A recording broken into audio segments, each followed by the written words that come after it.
Hi, this is Silent Perfect Wedding Shop. Um, Me and Katie interviewed a good friend of ours, Robyn and Nick, just to get an experience of their wedding planning. Their story is quite interesting because their first venue, which is all pre-COVID, the venue actually went bust. So they've had a bit of an ordeal in dealing with that and rebooking the wedding.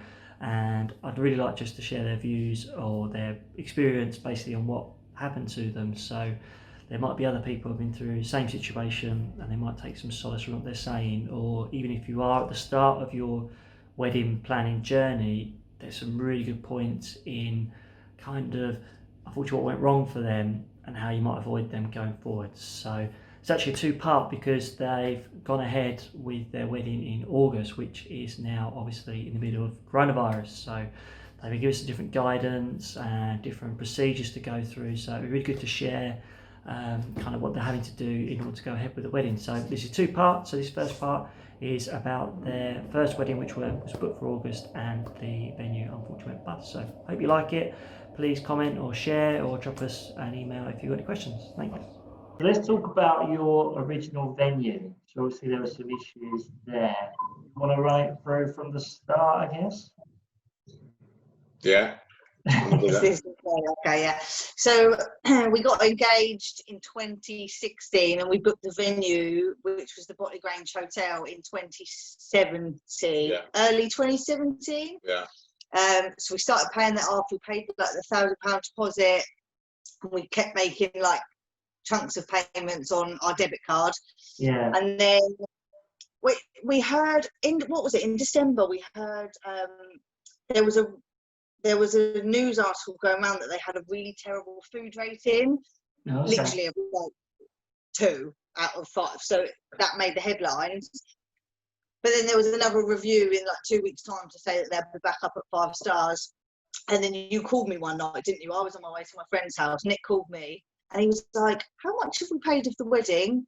And I was like, "Oh, about 4,700. Why?" And he was like, "Hey, don't panic. It's not happening. The wedding's, they've gone into administration and we're not going to get the money back." So I started crying. And they just went under, and it was really bad though. They messaged us about 2 weeks before they went under, and like a blanket email to say, you need to pay 50% of your total venue cost, which we already had, but obviously there might have been other people out there that hadn't have paid that much money, so they were literally calling as much money as they could out of people, and then they went bust and took everyone's money. Terrible. So have they responded to anything since you've like tried to contact them at all? Or? Did you get anywhere with talking to them? So they got the administrators replied to us and said, "You're not going to get any money back, basically.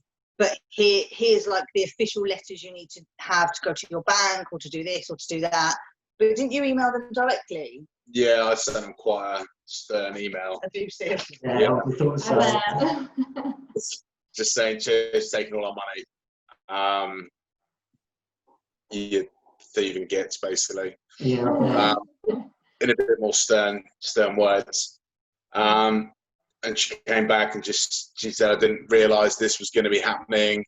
The person who owned the business is like an umbrella company," which they definitely did.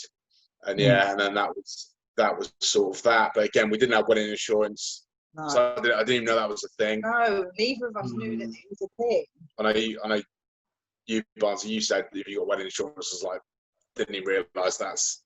I've only known that since we've been involved in weddings, though. I didn't know that for our wedding. Yeah, and that was only like before you got engaged. We didn't. Someone mentioned it, I think, but we didn't really know. I think I vaguely looked into it, but I didn't get it. So so we didn't get that.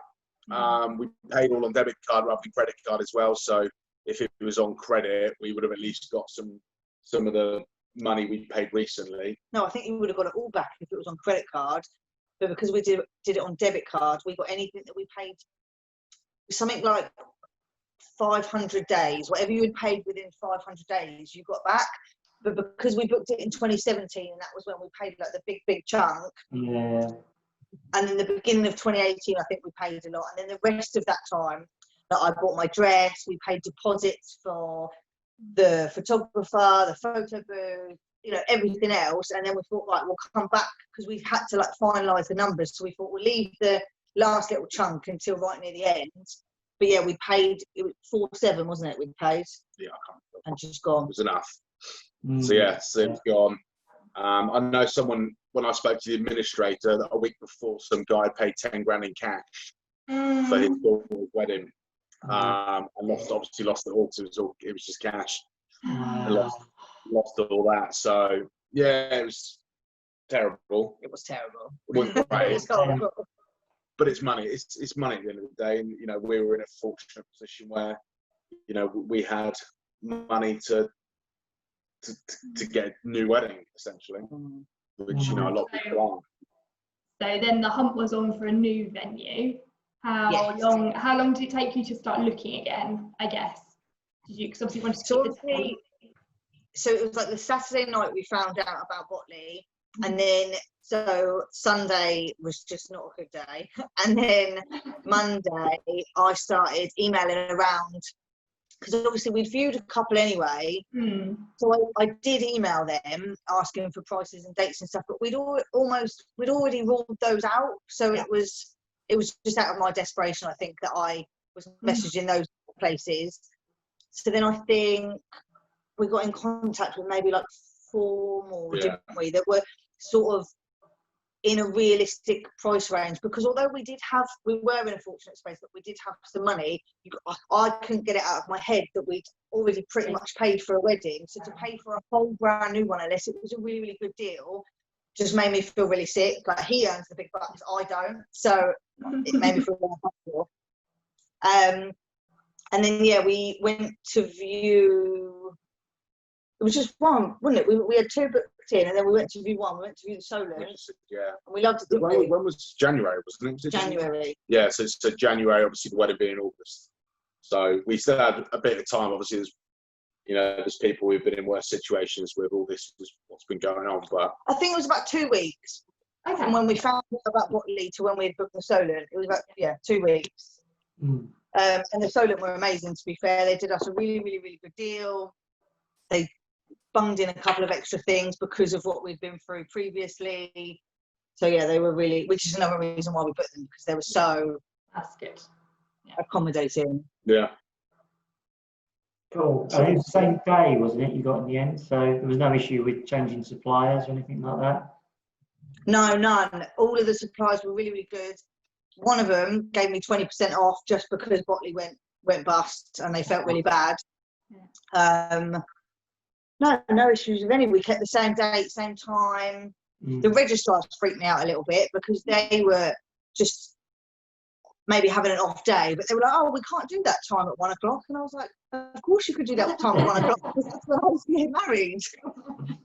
But they sorted that out. No, they were all really good, weren't they? Yeah, and obviously we got our lovely invitations from you guys. Yeah, every time. Fantastic. Yeah.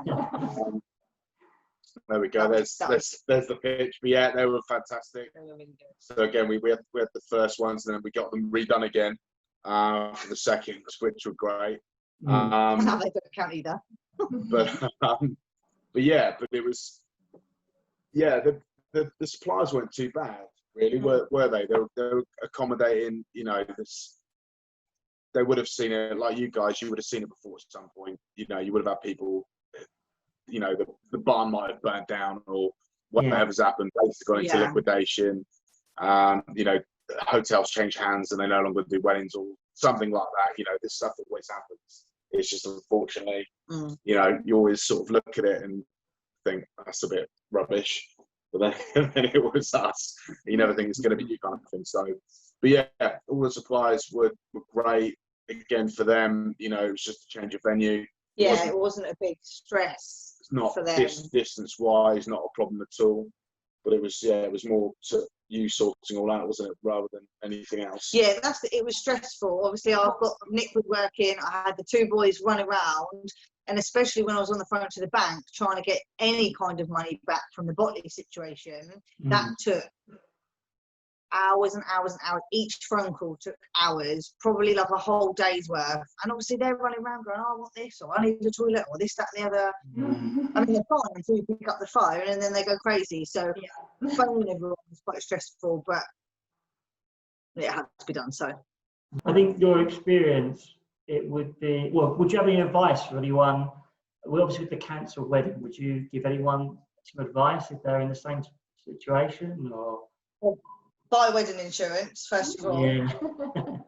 That's probably the only thing, to be fair, isn't it? Because there's nothing else we could have done to. Yeah, I think it's just being sensible with it, being respectful to suppliers, you know, people with small businesses as well. You know, a lot of people have lost a lot of money, and obviously we've lost a lot of money on our side with the, you know, with the previous hotel and stuff. So it's just being understanding of people's situations and stuff, really. Hi everyone, thanks for watching part 1 of our interview with Nick and Robyn. I think they make some really interesting points. So yeah, different take on board some of the things they're saying. We're releasing part 2 soon, which is about their wedding, which is now for August 2020, which is during the coronavirus pandemic. So yeah, it'll be really interesting to see what they've had to do in order to make that go ahead and different procedures in place. And yeah, look forward to catching up with them soon. Thanks, bye.